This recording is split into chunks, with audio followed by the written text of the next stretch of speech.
Selamat malam pemirsa, selamat datang di iNewsroom. Bersama saya Davi Pratama. Pemirsa, kami akan membahas berita utama secara mendalam, komprehensif, dan tentunya eksklusif. Sebagai pembuka iNewsroom kali ini, kami memiliki informasi aksi Indonesia Gelap hari ini kembali digelar. Lebih dari 2.000 mahasiswa turun ke jalan menyuarakan pendapat mereka.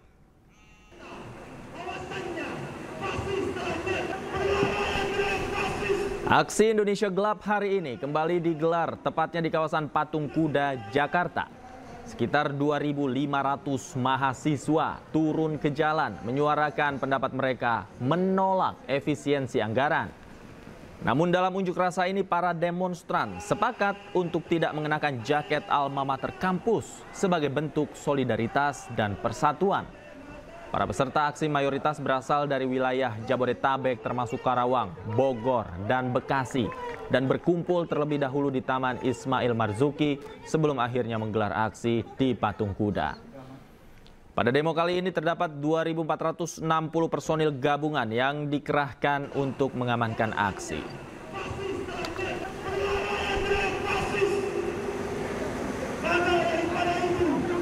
Dan untuk mengetahui situasi terkini di kawasan Patung Kuda, Jakarta, kita bergabung dengan rekan kami Indra Setiabudi di sana. Selamat malam, Indra. Apakah saat ini unjuk rasa masih berlangsung, Indra?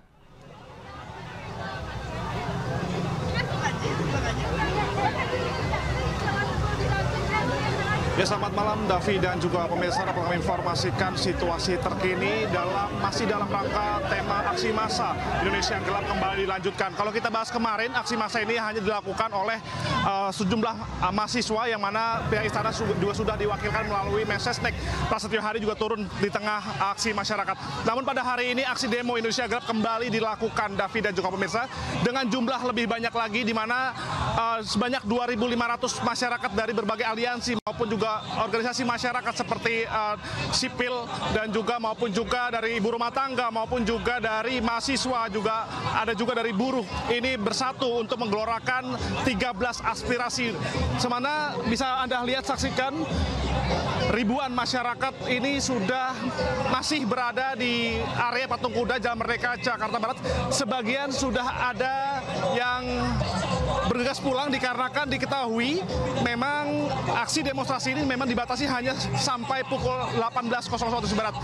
Setelah mendapat informasi atau instruksi dari pihak kepolisian untuk pulang, namun sebagian masyarakat masih bertahan untuk tetap menyuarakan aksi, dikarenakan kami sempat mewawancarai salah satu jubir dari Korlapnya begitu, yang mana mereka menyatakan akan tetap berada di sini hingga pukul 9 malam hari. Namun pihak kepolisian melarang dikarenakan batas aksi ini hanya pukul 18.00 ataupun jam 6 sore hari ini. Anda bisa melihat para mahasiswa dari buruh maupun juga lapisan masyarakat turun di jalan terkait kebijakan pemerintah yang dinilai tidak transparan, terkait juga efisiensi dari anggaran, makan bergizi gratis dan lain sebagainya. Mereka menyampaikan 13 aspirasi, Davi dan juga pemirsa.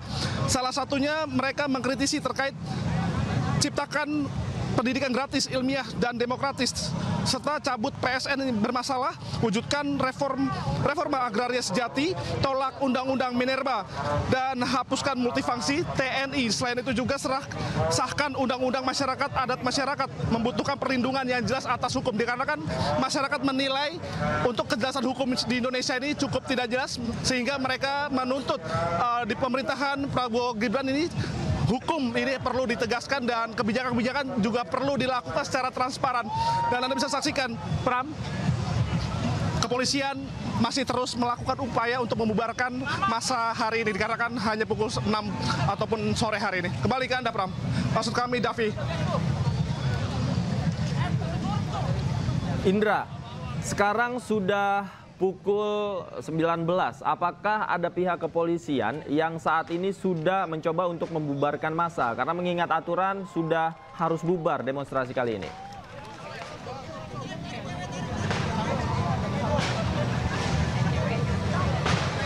Baik Davi, kembali kami informasikan bahwasanya memang hanya pukul 6 sore hari ini, namun Anda bisa saksikan ribuan masyarakat masih berada di Jalan Merdeka Barat untuk melakukan aksi. Namun pihak kepolisian saat ini sudah melakukan arahan begitu untuk mahasiswa atau seluruh lapisan ini untuk berpulang ke rumahnya dengan secara kondusif. Namun Anda bisa saksikan sebagian masyarakat ataupun mahasiswa ini masih melakukan pelemparan petasan ke arah pihak kepolisian. Namun sejauh ini tidak ada benturan terhadap... Indra, kami melihat di belakang Anda sudah ada asap, kemudian ada suara-suara ledakan di sana. Bisakah Anda mendekat dan menjelaskan kepada kami?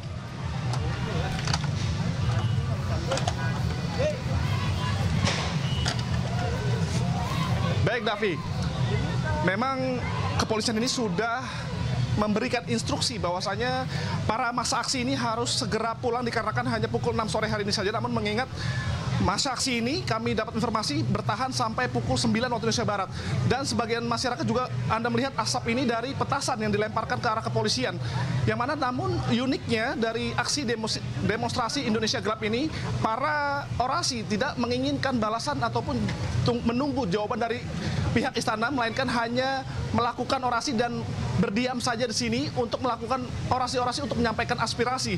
Namun dapat kami informasikan juga bahwasanya tadi juga sempat terjadi pelemparan petasan dari berbagai masyarakat untuk berupaya untuk melempar ke arah petugas. Namun sejauh ini masih terpantau kondusif dan kami juga melihat belum ada pergerakan dari pihak kepolisian untuk melakukan pengunduran paksa begitu. Mengingat kami pantau kami juga sebagian sudah pulang, namun masih banyak yang bertahan karena kami mewawancarai salah satu jubir akan bertahan di sini sampai pukul 21.00, Davi. Baik, artinya skenario apa yang akan dilakukan oleh aparat keamanan jika memang hingga massa bertahan tetap sampai pukul 9 malam?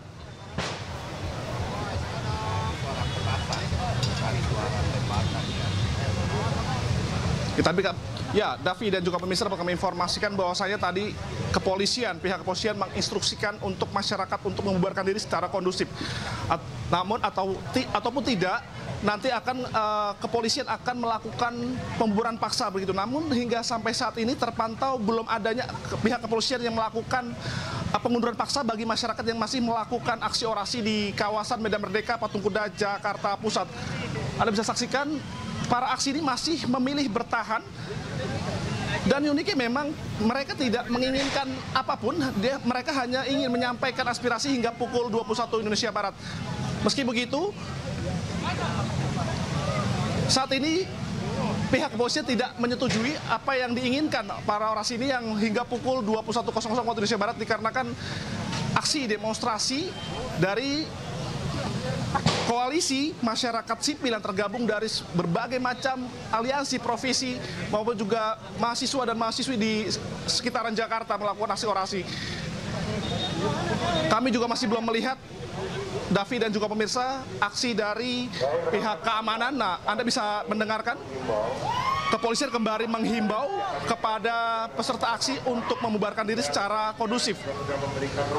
Dikarenakan memang kepolisian menganggap pihaknya telah memberikan ruang terhadap para lapisan masyarakat untuk melakukan aksi orasi. Saya akan tunjukkan, Davi dan juga pemirsa, Jalan Merdeka Barat ini masih tertutup dan masih diblokade dikarenakan memang ribuan masyarakat masih memadati area ini dan terkait lalu lintas di bundaran di sekitar Patung Kuda juga cukup tersendat dikarenakan masyarakat ataupun lapisan yang berorasi ini menyebar ke berbagai sisi begitu. Davi. Baik, Indra, kita tahu aksi sudah dilakukan sejak siang tadi dan saat ini massa masih bertahan. Apa yang menjadi tuntutan mahasiswa pada hari ini hingga mereka ingin bertahan sampai malam? Kami mohon bisa membuatkan diri secara tertib. Terima kasih untuk yang rekan-rekan yang sudah membuatkan diri.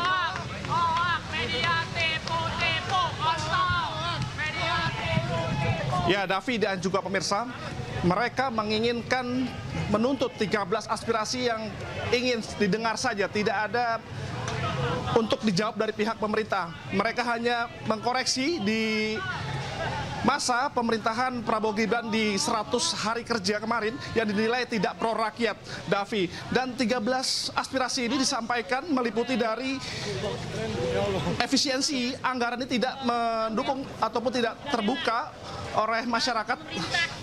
Selain itu juga mereka mengeluhkan hukum di Indonesia yang tidak seimbang dan mereka menginginkan hapuskan multifungsi TNI. Keterlibatan militer dalam sektor sipil berpotensi menciptakan represi dan menghambat kehidupan demokratis.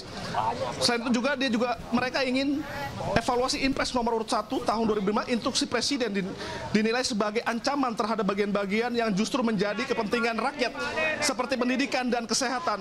Selain itu juga mereka juga menginginkan untuk mengevaluasi total program makan bergizi gratis. Program makan bergizi harus dievaluasi secara menyeluruh agar tepat sasaran dan tidak salah sasaran begitu, Davi. Baik, terima kasih Indra Setiabudi melaporkan langsung dari kawasan Patung Kuda, Jakarta. Selamat bertugas kembali, Indra. Pemirsa, berbagai kelompok aksi massa menggelar demonstrasi di depan kantor Komisi Pemberantasan Korupsi. Massa meminta agar Sekjen PD Perjuangan Hasto Kristianto segera diadili usai resmi ditahan oleh KPK. Karena dibalik kerja kawan itu, kawan-kawan, benderanya kawan-kawan, kita tunjukkan bahwa berbagai kelompok aksi massa menggelar demonstrasi di depan kantor Komisi Pemberantasan Korupsi KPK Jakarta Selatan pada Jumat sore. Kedatangan mereka untuk meminta KPK agar segera mengadili Sekjen PDIP Hasto Kristianto setelah resmi ditahan pada Kamis kemarin.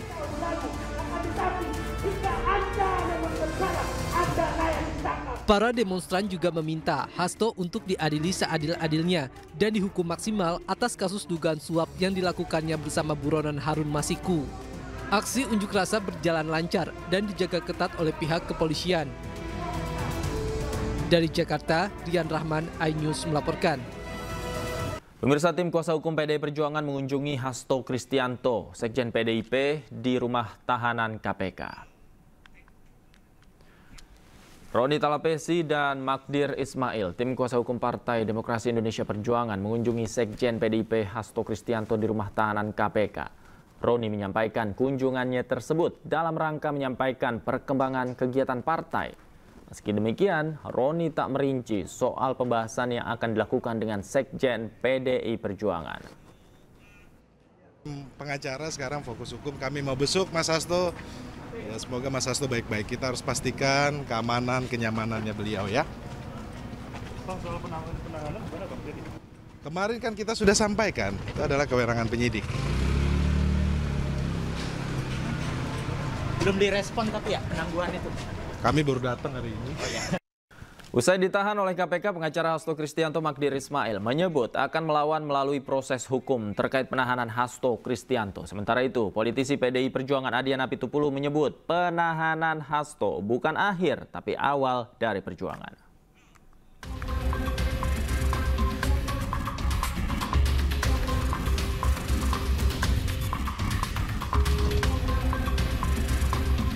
Sekretaris Jenderal PDIP Hasto Kristianto ditahan KPK sebagai tersangka kasus dugaan suap dan perintangan penyidikan perkara buron Harun Masiku Kamis malam. Hasto ditahan setelah menjalani pemeriksaan kedua sebagai tersangka. Dalam kesempatan itu, Hasto menyampaikan dirinya menerima konsekuensi penahanannya dengan kepala tegak. Ia juga menyampaikan penahanannya ini bisa menjadi momentum KPK dalam menegakkan hukum tanpa terkecuali. Semoga ini menjadi momentum bagi Komisi Pemberantasan Korupsi untuk menegakkan hukum tanpa kecuali, termasuk memeriksa keluarga Pak Jokowi. Terima kasih. Merdeka!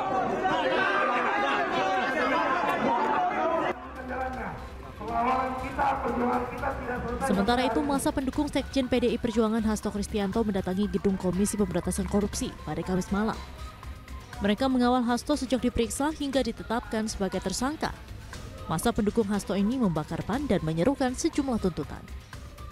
Dalam aksi ini, politisi PDI Perjuangan Adiana Pitupulu dan pengacara Hasto, Magdir Ismail, berorasi di mobil komando. Dalam orasinya, Magdir Ismail menyebut pihaknya akan melawan melalui proses hukum terkait penetapan tersangka Hasto. ini bukan akhir. Ini adalah awal kita melakukan perlawanan.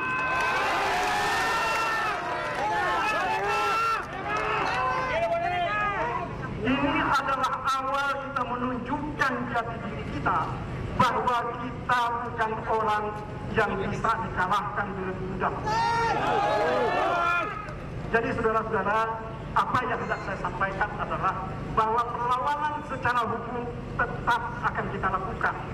Meskipun tentu saja ya, kami berharap saudara-saudara tidak melakukan tindakan-tindakan yang akan dianggap sebagai bentuk peronggongan terhadap negara. Ya, ini yang harus kita hindari.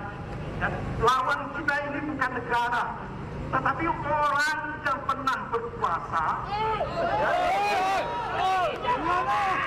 dan dipecat oleh Mas Hasto bersama partai, bersama pimpinan partai. Itu lawan kita.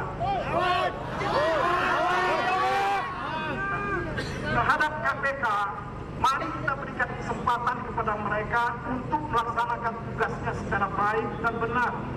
Karena bagaimanapun juga, ya, yang kita perlukan adalah kepastian hukum.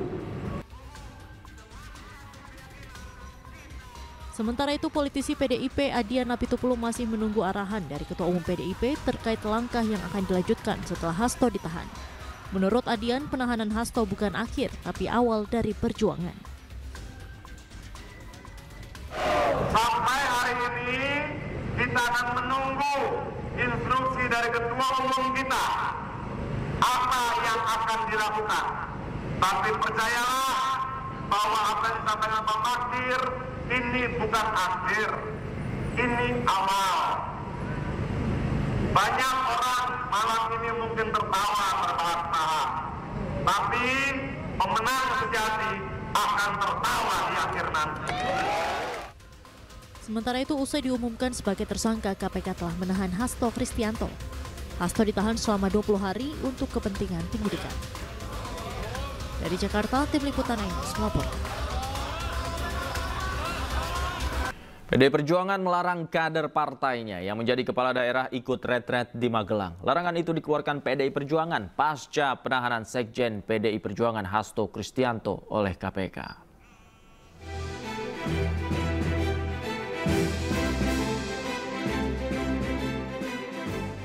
Manuver dilakukan PDI Perjuangan pasca sekjennya Hasto Kristianto ditahan oleh KPK. Sesaat pasca penahanan Hasto, PDI Perjuangan mengeluarkan instruksi yang melarang kepala daerah dari partainya untuk ikut kegiatan retreat kepala daerah di Akademi Militer Magelang. Instruksi itu dikeluarkan dalam bentuk surat dan ditandatangani langsung oleh Ketua Umum PDI Perjuangan Megawati Soekarnoputri. Surat ini berisi instruksi yang ditujukan kepada seluruh kepala daerah dan wakil kepala daerah dari kader PDI Perjuangan untuk menunda perjalanan retreat di Magelang, Jawa Tengah pada 21 hingga 28 Februari 2025. Bahkan, jika ada kader yang terlanjur dalam perjalanan menuju Magelang, maka diinstruksikan untuk berhenti dan menunggu arahan lebih lanjut dari Ketua Umum PDI Perjuangan. Megawati Soekarnoputri juga menginstruksikan agar seluruh kader untuk standby menjaga komunikasi, menunggu arahan dari Ketua Umum PDI Perjuangan sewaktu-waktu. PDI Perjuangan juga melarang seluruh kader dan pengurus DPP untuk tidak berbicara terkait agenda retreat kepala daerah dan penangkapan Hasto tanpa arahan langsung dari Megawati Soekarnoputri. Kita ini dalam keadaan siaga diam karena perintahnya semua kader simpatisan tidak boleh ngomong hal ini. Kita harus menunggu komando. Ya, sekaligus ini jadi pengumuman buat seluruh kader dan simpatisan PDI Perjuangan.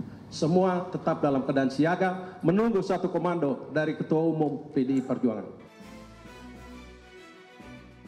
Diduga instruksi yang dikeluarkan oleh PDI Perjuangan ini sebagai bentuk perlawanan atas penahanan Hasto Kristianto oleh KPK. Tim Liputan iNews melaporkan. Sementara itu, malam ini Ketua Umum PDI Perjuangan Megawati Soekarnoputri mengumpulkan sejumlah kader dan pengurus partai di kediamannya di Menteng, Jakarta Pusat. Sejumlah kader dan pengurus PDI Perjuangan mendatangi kediaman Ketua Umum mereka Megawati Soekarno Putri di Jalan Tengku Umar Menteng, Jakarta Pusat. Mereka mulai berdatangan sejak Jumat sore. Rapat digelar di tengah berlangsungnya retret kepala daerah di Magelang, Jawa Tengah, di mana sebelumnya beredar instruksi PDI Perjuangan agar kader PDIP yang terpilih menjadi kepala daerah untuk tidak mengikuti retret.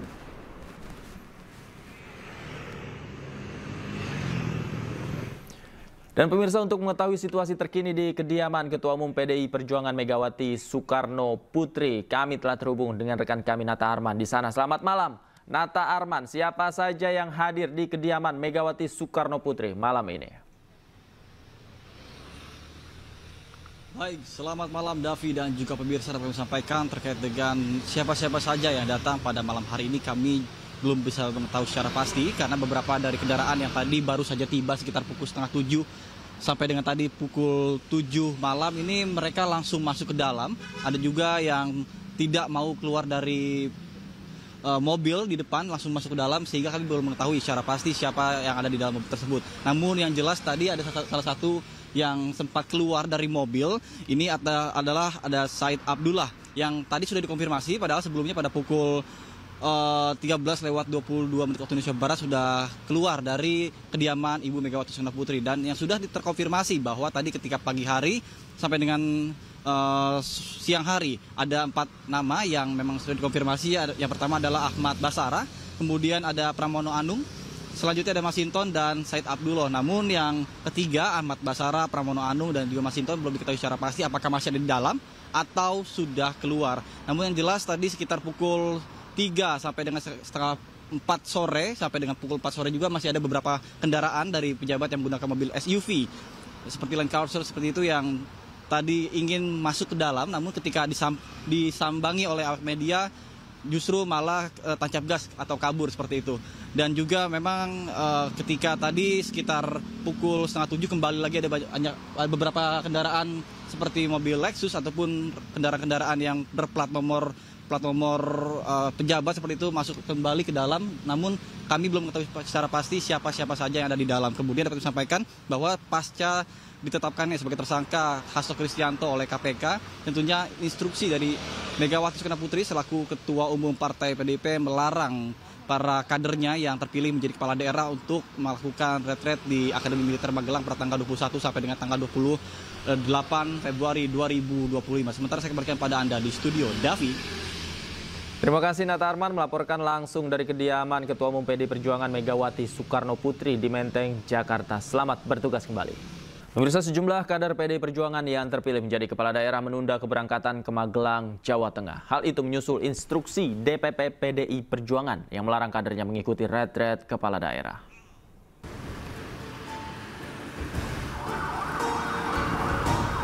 Wali Kota Yogyakarta yang juga kader PDI Perjuangan Hasto Wardoyo menunda berangkat retret ke Magelang karena masih menunggu instruksi DPP PDI Perjuangan. Selain wali kota, kepala daerah dari PDI Perjuangan yang baru tiba di Yogyakarta juga tidak langsung melanjutkan ke Magelang, namun bertahan di kantor DPD dan hotel tempat menginap. Surat itu kan benar adanya, ya, sehingga teman-teman kepala daerah yang dari PDI Perjuangan hari ini kan sudah banyak yang sampai di kota Jogja, sehingga tentu mereka kemudian menghentikan langkahnya, terus dia stay dulu di Jogja. Nah, saya kesini nemui teman-teman yang dari Maluku Utara, dari Babel yang sudah stay di sini. Dan sekarang ini juga ada yang sudah di hotel lain, ya, seperti Pak Gubernur dari Bali, di hotel yang lain. Ya. Saya sebagai tuan rumah di Jogja, ya, saya nyambangi mereka. Untuk Pak Hasto sendiri gimana Pak? Ya saya kira sama lah, saya dengan mereka sama. Ya, kita stay di Jogja sambil nunggu berita lebih lanjut. Sementara itu, Ketua DPD PDIP Jawa Barat Ono Surono mengatakan ada 4 kader PDIP yang dijadwalkan ikut retret, yaitu Kabupaten Cirebon, Kota Bekasi, Kabupaten Bekasi, dan Kabupaten Pangandaran. DPD PDIP Jawa Barat juga mengharapkan keempat kader tidak berangkat ke Magelang sebelum ada instruksi lanjutan dari Ketua Umum PDIP Megawati Soekarno Putri. Ada Cirebon, ada Kota Bekasi, ada Kabupaten Bekasi, paling tidak ada 4 lah ya, yang jelas kader PDI Perjuangan. Ya, 3-nya ada di sini, 1-nya lagi standby di Jogja. Ya, saya berharap sih 4 orang tersebut benar-benar melaksanakan instruksi dari Ibu Ketua Umum yang sekarang kita lagi menunggu tindak lanjut. Para kepala daerah berkumpul di lapangan Rindam 4 di Ponorogo, Magelang, Jawa Tengah. Mereka mengikuti retret selama sepekan bersama ratusan kepala daerah lainnya. Titik kumpul peserta retret berada di lapangan Rindam 4 di Ponorogo sekaligus pemeriksaan kesehatan pada Jumat siang. Selanjutnya, para kepala daerah dibawa menuju Akmil menggunakan 12 armada bus menuju Akademi Militer Magelang. Kegiatan retret akan berlangsung selama sepekan dengan berbagai kegiatan, mulai dari pembekalan materi dari Menteri, Kapolri, Panglima TNI, hingga Presiden Prabowo Subianto. Dan untuk mengetahui situasi terkini, kami telah terhubung dengan rekan kami Kevin Pakan di kawasan Akademi Militer Magelang, Jawa Tengah. Selamat malam, Kevin. Malam ini apa agenda yang dijalani para kepala daerah di sana? Ya, selamat malam David dan pemirsa. Untuk agenda malam hari ini tidak adanya agenda pembekalan yang dilakukan oleh para kepala daerah. Namun para kepala daerah ini memang agendanya langsung diarahkan ke tenda-tenda yang memang menjadi tempat penginapan mereka untuk melakukan pembekalan selama 1 pekan ke depan. Dan memang setelah dari tenda, nantinya para kepala daerah ini akan melakukan jamuan makan malam bersama di tempat Akademi Militer Magelang. Dan untuk agenda esok hari yang menjadi agenda awal dimulainya pembekalan selama 1 pekan ke depan, yang mana nanti pada pukul 8 pagi akan dibuka secara resmi oleh Menteri Dalam Negeri Tito Karnavian, yang mana sebelumnya nanti akan diawali dengan apel pagi sekitar pukul 7 pagi esok hari. Dan memang sampai dengan saat ini kami memantau untuk kondisi sudah semakin kondusif, meskipun tadi sempat ditutup begitu jalan di depan Akademi Militer di Jalan Gatot Subroto, namun saat ini sudah kembali normal. Dan dapat kami sampaikan juga bahwa untuk perkembangan terkini tadi juga disampaikan dari Wakil Menteri Dalam Negeri, dari sebanyak 503 kepala daerah yang seharusnya telah dilantik pada hari kemarin oleh Pak Prabowo, namun ini hanya ada 448 yang hadir dalam pembekalan, di mana 19 diantaranya ini merupakan kepala daerah yang mendapatkan perhatian khusus dari panitia atau penyelenggara karena mengalami atau berada dalam kondisi sakit atau tidak fit. Dan juga ada 55 yang tidak hadir, yang mana 6 diantaranya ini telah menyampaikan surat izinnya. Kemudian ada sekitar 47 yang tidak hadir dalam pembekalan pada saat ini. Tadi kami sempat bertanya apakah 47 ini merupakan diantaranya merupakan kader salah satu partai politik. Namun dari Wakil Menteri Dalam Negeri ini tidak memberikan secara spesifik penjelasannya. Namun yang pasti dari Wamendagri Bima Arya menyatakan bahwa akan melakukan pemanggilan terhadap wakilnya atau dari sekretaris daerah untuk bisa melakukan atau mengikuti pembekalan di Akmil Magelang. David. Baik, terima kasih Kevin Pakan melaporkan langsung dari Akmil Magelang. Selamat malam, selamat bertugas kembali. Presiden ke-7 Republik Indonesia Joko Widodo menyarankan kepala daerah PDI Perjuangan untuk tetap ikut retret kepala daerah. Sementara itu, Ketua DPP PDI Perjuangan Said Abdullah menilai hal ini adalah urusan internal PDI Perjuangan, bukan orang luar PDI Perjuangan. Pak, terkait PDIP Pak yang meminta kepada kepala daerah yang dari PDIP untuk menunda ikut retret, gimana Pak? Ini kan urusan kepemerintahan nih. Yang diundang kepala daerah, yang mengundang presiden. Ya mestinya hadir, datang.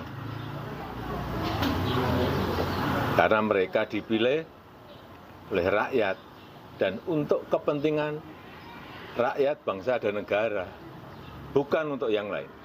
Pak, melihat situasi kayak gini gimana Pak dari gejolak politik dan masyarakat juga seperti ini? Ya biasa. Kan Pak Jokowi bilang supaya kader PDIP berangkat retret, tanggapannya Bu ya dikit. Ya ini urusan partai lah ya, urusan internal, bukan urusan orang luar. Mudah-mudahan saya dikasih tugas Ibu ini ada acara. Ya. Oke. Pak Pram berangkat nggak Bu ya? Iya Pak Pram. Dan pemirsa, berikut pernyataan dari Wakil Menteri Dalam Negeri Bima Arya dari Akmil Magelang terkait retret kepala daerah. Total dari peserta yang harusnya hadir adalah 503. Yang hadir tercatatkan 448. Dari 448 itu 8 tadi datang telat. Artinya upacara prosesi penyambutan telah dilaksanakan. Tadi teman-teman bisa menyaksikan sendiri, beberapa datang telat bergelombang. Kemudian dari 448 yang hadir itu 19 kami berikan tanda dengan gelang merah. Artinya kondisi fisiknya harus memerlukan atensi seperti pasca operasi, penyakit serius dan lain-lain. Tetapi mereka bersemangat untuk hadir. Tentu kita izinkan, tetapi dengan atensi yang sangat serius dan dispensasi pada kegiatan-kegiatan tertentu. Artinya ada 55 yang tidak hadir di acara hari ini. Dari 55 itu kami mendapatkan data, ada 6 ini telah menyampaikan surat izin kepada panitia. Dari 6 itu 5 itu karena memang sakit. Jadi kita memahami ketidakhadiran mereka dan juga ada yang acara keluarga sehingga tidak bisa mengikuti rangkaian acara. Teman-teman sekalian, artinya ada 49 yang tidak ada kabar. Kembali di Newsroom, pemirsa, ratusan mahasiswa di kota Surabaya menggelar demonstrasi bertajuk Indonesia Gelap Jilid 2 di depan gedung DPRD Jawa Timur. Demo memanas setelah massa yang ditemui anggota Dewan merasa belum puas dengan apa yang disampaikan oleh anggota Dewan.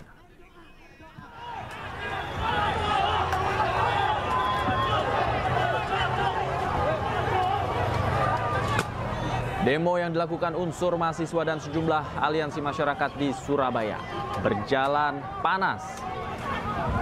Meski telah ditemui anggota DPRD Jawa Timur, mahasiswa masih merasa belum puas dengan yang disampaikan anggota DPRD.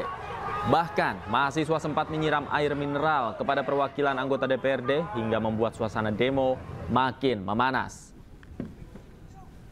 Dalam aksinya, mahasiswa menggelar teatrikal menolak program makan bergizi gratis. Massa juga turut membawa sejumlah poster yang berisi kata-kata tuntutan terhadap pemerintah untuk mengevaluasi kebijakan yang merugikan rakyat. Memiliki pesan dan tuntutan yang sama senasional bahwa satu, kami menuntut undang-undang pro rakyat yang disahkan, yakni undang-undang perampasan aset terutama, dan juga di sisi lain kami juga menuntut undang-undang anti rakyat dibatalkan, yakni undang-undang minerba dan undang-undang lain yang lebih pro terhadap elitis dan oligarki. Dan yang terakhir, kami berharap dan kami menuntut kepada pemerintah bahwa efisiensi anggaran jangan mengorbankan anggaran kesehatan, pendidikan, dan infrastruktur dasar. 110 triliun itu dipotong dari pendidikan untuk MBG dan efisiensi lain. Sedangkan itu langsung berdampak pada beasiswa operasional perguruan tinggi sekolah. Diduga mengantuk, seorang emak-emak pengemudi mobil menabrak sejumlah sepeda motor yang terparkir di kawasan Kembangan, Jakarta Barat. Meski tak ada korban, namun 4 sepeda motor dan sebuah mesin kompresor bengkel ban mengalami kerusakan.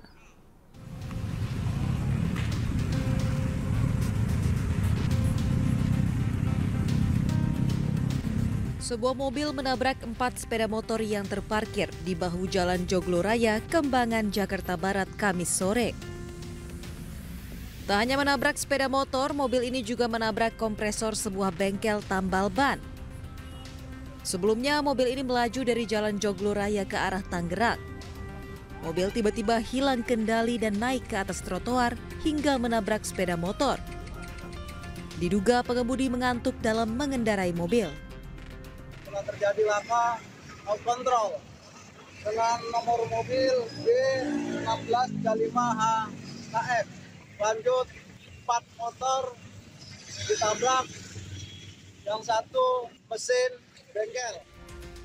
Beruntung tidak ada korban jiwa maupun luka dalam kecelakaan ini. Kasus kecelakaan ini ditangani unit Laka Lantas Jakarta Barat untuk penyelidikan lebih lanjut.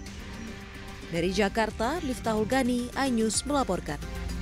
Petugas gabungan kembali menyisir lokasi kebakaran Glodok Plaza. Mereka melakukan pencarian terakhir korban yang masih hilang sebelum akhirnya operasi pencarian ditutup secara resmi hari ini.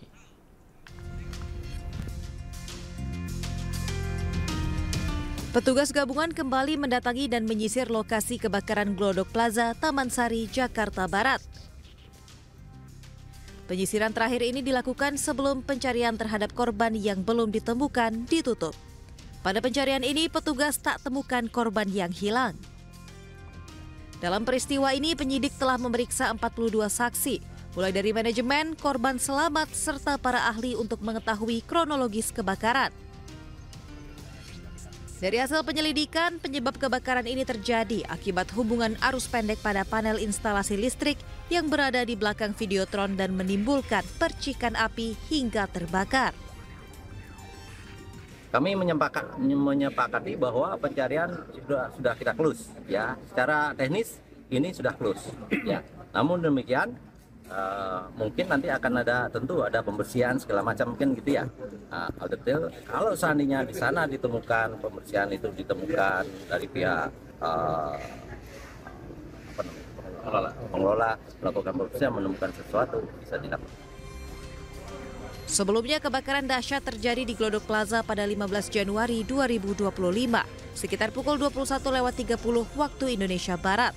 Kebakaran merenggut 14 korban jiwa. Saat ini aktivitas di Glodok Plaza hanya dapat diakses pada lantai 1 dan 2 saja, sementara lantai 3 hingga 9 masih diberi garis polisi. Dari Jakarta, Miftahul Gani, iNews melaporkan. Pemirsa, Wakil Ketua Majelis Permusyawaratan Rakyat MPR RI Edi Suparno menyambangi kantor Menteri Investasi dan Hilirisasi Rosan Roslani. Pertemuan kerja ini dilakukan guna membahas perkuatan ketahanan energi guna mencapai net zero emission melalui peningkatan investasi di sektor carbon capture storage.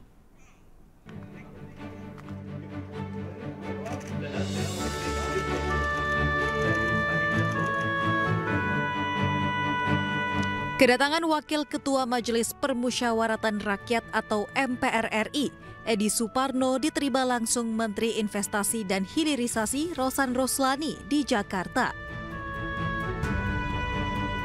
Edi menyebut kedatangannya ini sebagai bentuk dukungan MPR kepada Kementerian Investasi dan Hilirisasi atau BKPM guna memperkuat ketahanan energi, khususnya mempercepat net zero emission melalui peningkatan investasi di sektor capture storage atau CCS. Indonesia dipandang memiliki peluang dan potensi besar dalam peningkatan investasi di sektor ini, maka harus dimanfaatkan agar dapat menarik minat investasi asing. Selain Singapura, Jepang, dan Korea, juga dibidik agar adanya pembangunan kapasitas carbon capture storage. Saya bersama teman-teman hadir sebagai pimpinan MPR yang dalam hal ini ingin berdiskusi dengan Pak Menteri Investasi beserta jajarannya dalam rangka bagaimana kita bisa memperkuat ketahanan energi kita, memperkuat proses transisi energi kita, termasuk tadi yang sampaikan Pak Menteri mencapai net zero emission dengan cepat melalui salah satu upayanya adalah melalui peningkatan investasi di sektor carbon capture storage atau CCS, yang mana potensinya di Indonesia besar sekali, bahkan Indonesia terbesar di kawasan Asia. Senada dengan Edi, Rosan juga menyebut diskusi yang dilakukan membantu sinergi dalam meningkatkan investasi guna mengejar net zero emission.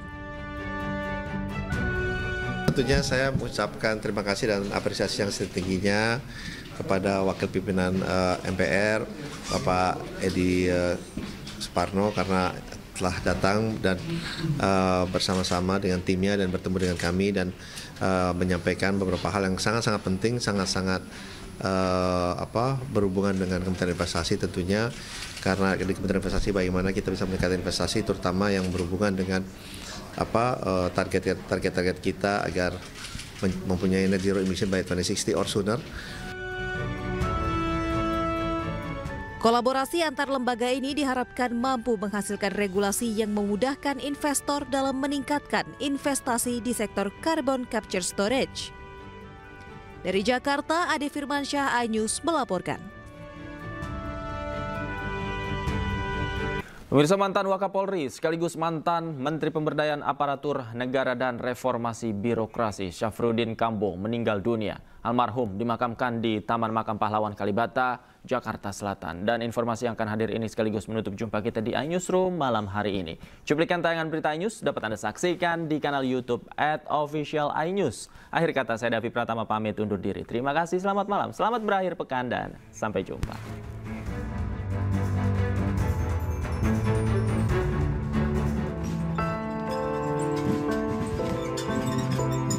Suasana haru menyelimuti pemakaman mantan Wakapolri dan juga mantan Menpan RB Syafruddin Kambo di Taman Makam Pahlawan Kalibata, Jakarta Selatan pada Jumat siang. Selain kerabat dan keluarga, tampak hadir juga mantan petinggi di tubuh Polri seperti mantan Kapolri Bambang Hendarso Danuri dan Timur Pradopo, serta mantan Wakil Presiden Yusuf Kala. Hadir juga di lokasi Menteri Menpan RB yang baru, Rini Widiantini. Sementara dalam upacara pelepasan dan penghormatan terakhir bertindak sebagai Inspektur Upacara, merupakan Kabareskrim Komjen Pol Wahyu Widada. Menurut Bambang Hendarso Danuri, sosok almarhum yang dikenal sebagai sosok yang teguh pada pendirian dan ramah kepada semua orang. Prinsip kalau A ya B ya B, dan itu adalah sosok beliau yang sampai hari ini kita kenal. Beliau tidak ada kemauan untuk hal-hal yang sifatnya negatif, tapi sangat humble dan tentunya tawaduk dalam